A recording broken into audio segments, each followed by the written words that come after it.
ஹரே கிருஷ்ணா. ஓம் நமோ பகவத்தே வாசுதேவாய. ஹரே கிருஷ்ணா. ஸ்ரீமத் பாகவதம் ஸ்கந்தம் 9 அத்தியாயம் 10.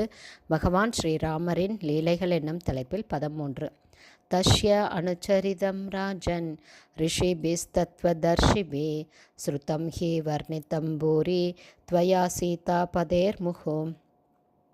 Word by word meaning. தஸ்ய அவரின், பகவான் ராமச்சந்திரர் மற்றும் அவரது சகோதரர்களின் அனுச்சரிதம் திவ்யமான செயல்கள், ராஜன் அரசே, ரிஷிபி ரிஷிகளால், தத்வதர்ஷிபி பரமசத்தியத்தை அறிந்தவர்களால், ஸ்ருதம் கேட்டிருக்கிறீர், ஹி உண்மையில், வர்ணித்தம் நன்கு வர்ணிக்கப்பட்டபடி, பூரி பல, த்வயா உம்மால், சீதபதே சீதையின் கணவரான பகவான் ராமரை பற்றி, முகு திரும்ப திரும்ப. டிரான்ஸ்லேஷன். பரீட்சித் மகாராஜனே, பகவான் ஸ்ரீராமரின் திவ்யமான செயல்கள் தத்துவமுணர்ந்த ரிஷிகளால் வர்ணிக்கப்பட்டுள்ளது.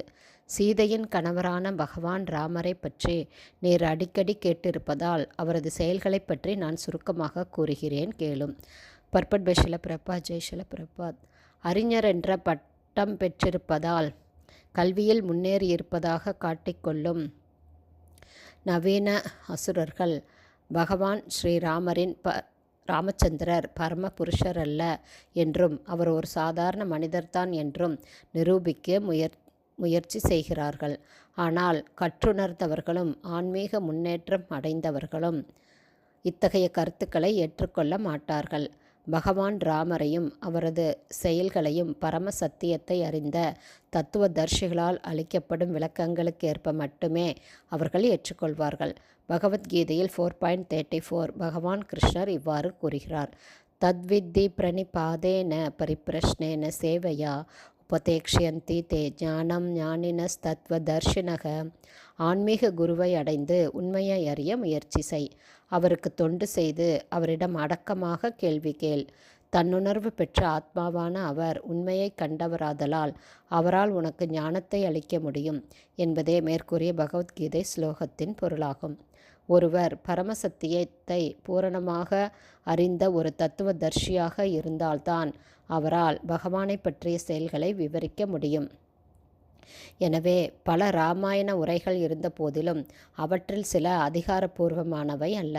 சில சமயங்களில் பகவான் ராமரின் செயல்கள் ஒருவரது சொந்த மன கற்பனைகளுடனும் பௌதிக உணர்ச்சிகளுடனும் விவரிக்கப்படுகின்றன.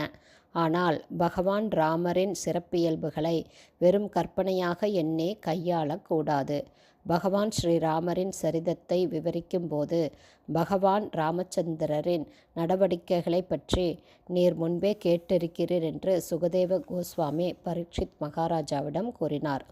எனவே 5000 ஆண்டுகளுக்கு முன்பும் பல இராமாயணங்கள் இருந்ததாக தெரிகிறது, இன்றும் உள்ளது. ஆனால் தத்துவதர்ஷிகளால், ஞானினஸ் தத்துவதர்ஷன, அதாவது தத்துவதர்ஷிகளால் எழுதப்பட்ட, ஆன்மீகவாதிகளால் எழுதப்பட்ட நூல்களை மட்டுமே நாம் தேர்ந்தெடுத்து கொள்ள வேண்டும்.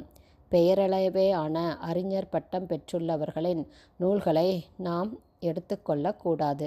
இதைத்தான் சுகதேவ கோஸ்வாமி எச்சரிக்கிறார். ரிஷிபிஸ் தத்வதர்ஷிபிகி என்று. வால்மீகியால் தொகுக்கப்பட்ட இராமாயணம் ஒரு நீண்ட இலக்கியமாகும். ஆனாலும் அதே சரித்திரம் இங்கு ஒரு சில ஸ்லோகங்களில் மட்டுமே சுகதேவ கோஸ்வாமியால் சுருக்கி கூறப்பட்டுள்ளது. ஹரே கிருஷ்ணா. ஸ்ரீமத் பாகவதம் ஸ்கந்தம் 9 அத்தியாயம் 10 பகவான் ஸ்ரீராமரின் லீலைகள் என்னும் தலைப்பில் பதம் 3 ஸ்ரீல பக்திவேதாந்த சுவாமி பிரபுபாதாவின் விளக்க உரை இத்துடன் நிறைவடைந்தது. ஹரே கிருஷ்ணா. குருதேவுக்கு ஜெய். பிரபுபாதுக்கு ஜெய். ஹரிபோல்.